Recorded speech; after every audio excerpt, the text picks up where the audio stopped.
السلام علیکم۔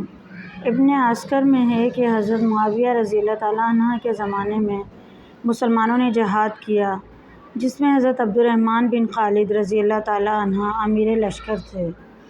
مسلمانوں میں سے ایک شخص نے مال غنیمت میں سے 100 رومی دینار چرا لیے۔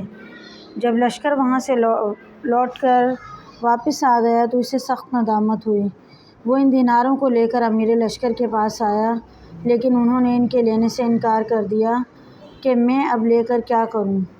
لشکر تو متفرق ہو گیا، کیسے بانٹ سکتا ہوں؟ اب تو اسے اپنے پاس ہی رہنے دے، قیامت کے دن اللہ تعالیٰ کے پاس ہی لانا۔ اس نے صحابہ کرام سے پوچھنا شروع کیا، لیکن ہر ایک یہی جواب دیتا رہا۔ یہ مسکین ان دیناروں کو حضرت معاویہ رضی اللہ تعالیٰ عنہ کے پاس لایا اور کہا کہ آپ انہیں لے لیجئے، لیکن آپ نے بھی نہ لیے۔ اب یہ روتا پیٹتا وہاں سے نکلا۔ راستے میں اسے حضرت عبداللہ بن شعیر رحمۃ اللہ علیہ ملے۔ یہ بہت بڑے فقیہ تھے۔ انہوں نے پوچھا، کیوں رو رہے ہو؟ اس شخص نے اپنا تمام واقعہ بیان کیا۔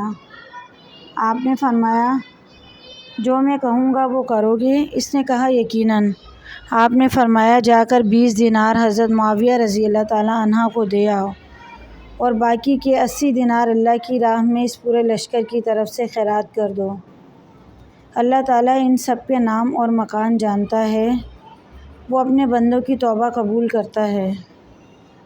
اس شخص نے یہی کیا۔ حضرت معاویہ رضی اللہ تعالیٰ عنہ کو جب یہ خبر پہنچی تو آپ نے فرمایا، واللہ اگر مجھے یہ مسئلہ سوجھ جاتا اور میں اسے یہ فتویٰ دے دیتا تو مجھے اپنی ساری سلطنت اور ملکیت سے زیادہ محبوب تھا۔ اس نے نہایت اچھا فتویٰ دیا۔ ایک بار حضرت موسیٰ علیہ السلام نے کہا، اے میرے رب، آپ مجھے اپنا عدل دکھلائیے۔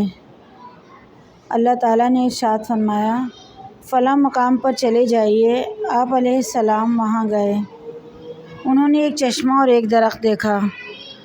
درخت کے نیچے چھپ کر کے بیٹھ گئے۔ اتنے میں ایک سوار آیا۔ اس نے چشمے کا پانی پیا اور 1000 اشرفیوں کی تھیلی بھول گیا۔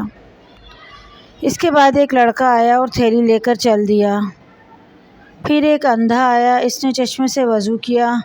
اتنے میں اس سوار کو اپنی تھیلی یاد آئی تو وہ واپس آیا اور اس اندھے سے اس نے تھیلی کے بارے میں پوچھا۔ وہ بولا، مجھے تو نہیں ملی۔ اس نے اس اندھے کو